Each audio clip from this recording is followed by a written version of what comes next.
देशाच्या सर्वांगीण विकासामध्ये संशोधन नावाच्या गोष्टीचे खूप मोठे योगदान असते असे मानले जाते। परंतु सध्या स्थितीत विद्यापीठातून उत्तम प्रकारचे संशोधक व संशोधन निर्माण होण्यासाठी जे पोषक वातावरण आवश्यक असते ते कसे होत चालले आहे। परिच्छेद देशभरातील केंद्रीय व राज्य विद्यापीठे, खाजगी विद्यापीठे आणि विशेषतः महाराष्ट्रातील सरकारी महत्त्वाच्या विद्यापीठात सध्या कशा प्रकारे कोणत्या दर्जाचे संशोधन कार्य होत आहे याचा विचार केला पाहिजे। महाराष्ट्रातील विद्यापीठांतर्गत अनेक महाविद्यालयांना संशोधन केंद्र म्हणून मान्यता देण्यात आली आहे। या केंद्रांना मान्यता देत असताना विद्यापीठ प्रशासनाने कोणत्या निकषाचा आधार घेतला आहे? सर्वात महत्त्वाचा मूलभूत निकष म्हणजे ग्रंथालयांची सुविधा, पण ती पुरेशी नाही। अनेक ठिकाणी केवळ पदवीधर विद्यार्थ्यांसाठीच पुस्तके उपलब्ध असतात। अशा ठिकाणी मूलभूत संदर्भ ग्रंथ मिळत नाहीत। याचा कार्य कालावधी मर्यादित असतो, त्यामुळे दिवसभर ग्रंथालयात बसण्यासाठी मर्यादा येतात। PhDच्या विद्यार्थ्यांना अभ्यासासाठी स्वतंत्र अभ्यास कक्ष नाहीत।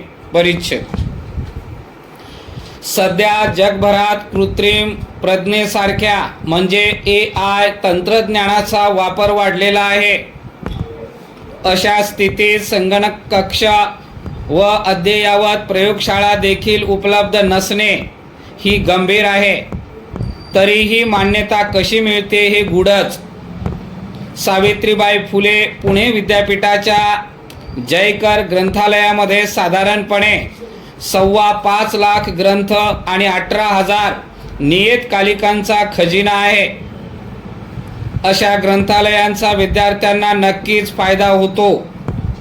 या उलट गावाकडील उपकेंद्रावरील विद्यार्थी या सर्व सेवा सुविधांपासून वंचित राहतात। सर्व उपकेंद्रातही अशी व्यवस्था उपलब्ध करण्याचा विद्यापीठ प्रशासनाने विचार करावा। परिच्छेद अनेक संशोधक विद्यार्थ्यांना मार्गदर्शकच उपलब्ध नाहीत। विद्यापीठ अनुदान आयोगाने 2022 मध्ये एक परिपत्रक प्रसिद्ध केले आहे। या परिपत्रकातील नियमानुसार ज्या महाविद्यालयात व संशोधन केंद्रावर PG नाही अशा सर्व मार्गदर्शकांची मान्यता रद्द करण्यात आली आहे। त्यांच्याकडच्या संशोधक विद्यार्थ्यांचे काय होणार? संबंधित संशोधन केंद्र व विद्यापीठ प्रशासन अशा विद्यार्थ्यांना नवीन मार्गदर्शक उपलब्ध करून देण्यासाठी प्रयत्न करत नाहीत।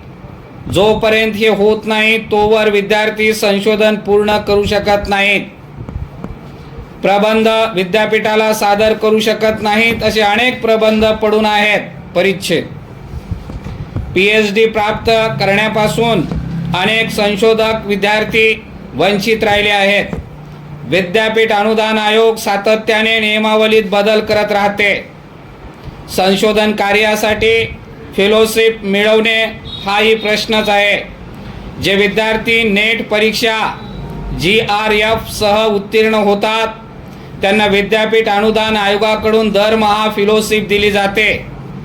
साधारणपणे 5 वर्षे या फेलोशिपचा लाभ विद्यार्थ्यांना मिळतो।